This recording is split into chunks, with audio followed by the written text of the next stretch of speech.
সেটা কিভাবে ডেভেলপমেন্ট করবে সাস্টেনেবল এগ্রিকালচার কে রক্ষণাবেক্ষণের জন্য।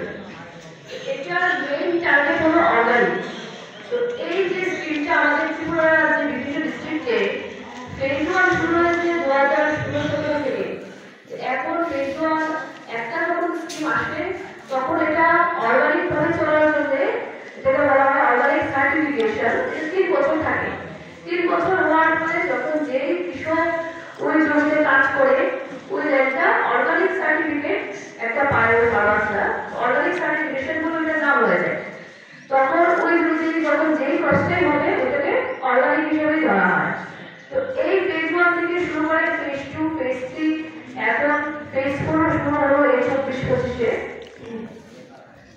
এখন আমাদের ওপিতে নতুন স্কুলে এই স্কিমটা পেল। এখন সবাই জানে আমাদের রেজিস্টার ফার্মাররা ওয়েবসাইট সার্ভে চলছে। সবার থেকে আমাদের যে লোকাল রিসোর্স পার্সন আছে ওরা বিভিন্ন ডকুমেন্টস কালেকশন করছে, আধার, ব্যাংক ডিটেলস।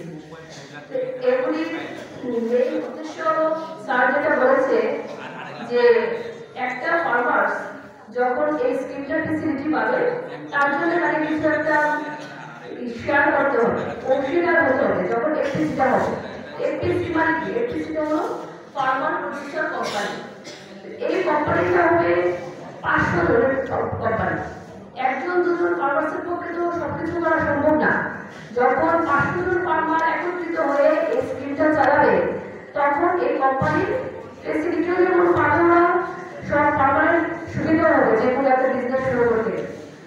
এখন যে অর্গানিকটা কি বলা হয় কিসের জন্য? অর্গানিকটা মানে হলো এটাকে বলা হয় যে প্ল্যান্ট আর অ্যানিমাল রেজিডিউসের যে অবশিষ্টাংশটা থাকে গাছে এবং জীবজন্তু, যেটা আমরা বাড়ি করে পোল্ট্রি ম্যানিউর বা গোট, কাউডাং, এগুলির যে ম্যানিউরসগুলি আমরা ইউজ করি ওটাই জৈব সার। তো আগে এখন ইদানিং বিগত কয়েক বছর ধরে এই কেমিক্যালস উপর জোর দিচ্ছে। আসলে এটা তো স্বাস্থ্যের হানি করে।